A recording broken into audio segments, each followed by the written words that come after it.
amount of money is not McDonald's bags of cash at the front end. It is legit marketing opportunities for these athletes, which is long overdue.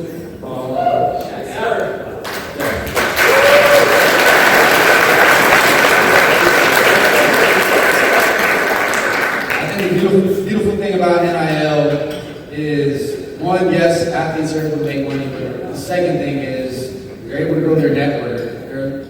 They start meeting people that are outside of their circle of football, and they start to gain knowledge. And I feel like the handcuffs have just been on athletes specifically college athletes, for a long, long time.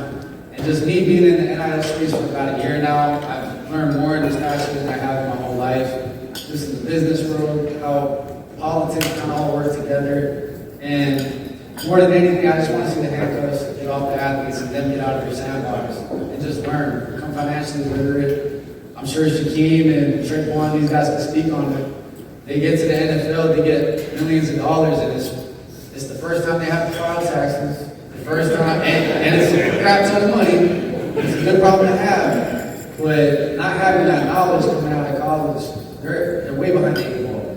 So for us, Dreamfield, that's what we want to provide opportunity to grow their brand and become financially literate. The second thing, why we're all here tonight, and I really think it's the main reason why we're all here tonight, is the Otis Anderson Junior Foundation.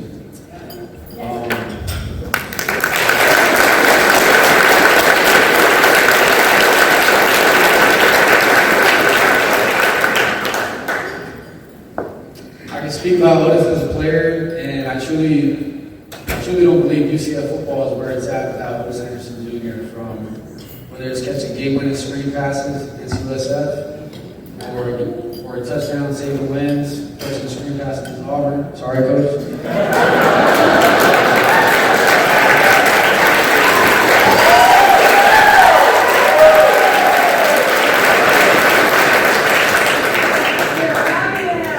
Or if it's Otis throwing up the deuces in the conference championship the week after I get hurt. All of it is extremely special. And we're not where we're at without Otis Anderson Jr. And with that, I would like to introduce Denise Anderson to say a few words if she's okay with it. I know she's a little shy.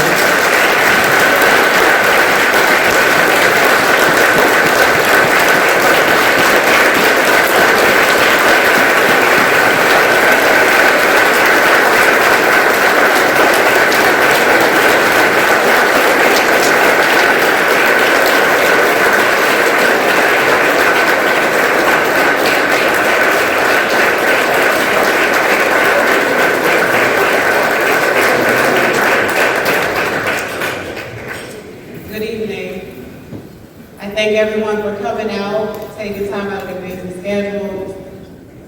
I want to talk about the foundation that I want to continue Otis's legacy. I don't want his name to fade away. I don't want him to be a has-been. I want him to continue on, and I'm going to try to do that.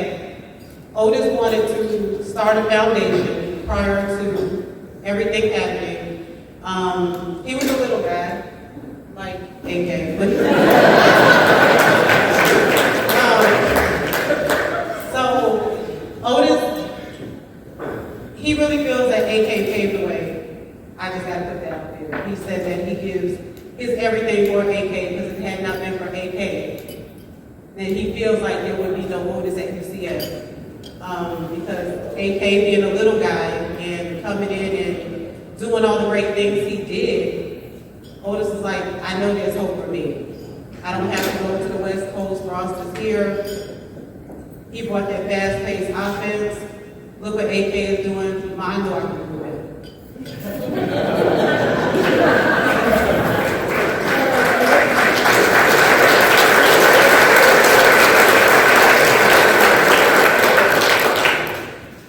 So anyway, Otis wanted to start a foundation because he had the sickle cell trait, like I had the sickle cell trait with his dad. So thank God that he only had the trait himself. He didn't have many obstacles, although we had to make sure that he would be properly hydrated during the hot weather, or he could cramp up and all of that negative stuff. So anyway, UCF did a good job to make sure he stayed hydrated, and they gave him his little times out because he stayed on the field, whether he was in wide receiver, he was running back, or he was doing the punt return. So with that being said, Otis didn't want to quit, and he wanted other athletes that have the sickle cell trait to also know that there is no boundaries. You can push yourself, but you got to take care of yourself. Otis decided that he wanted to do a foundation for student athletes who have the sickle cell trait, and he wanted to let them know that if you don't get that D1 scholarship and you want to continue on your education, this is what he wanted to do. He wanted to help those kids who felt like they were left behind. He wanted them to, whether they would go and play at at a school, walk on, or just want to get their education. So his goal was to make sure that that athlete got his education. And that's what he wanted to do. So that's what I'm trying to do in his name, in his honor.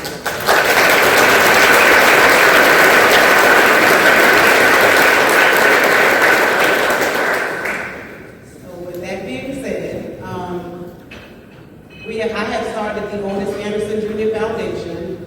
I'm going to be putting together a walk. It's going to be called Walk for Juice. Everybody calls him Juice, so it'll be Walk for Juice. And I'll be trying to raise money to send a student athlete to college.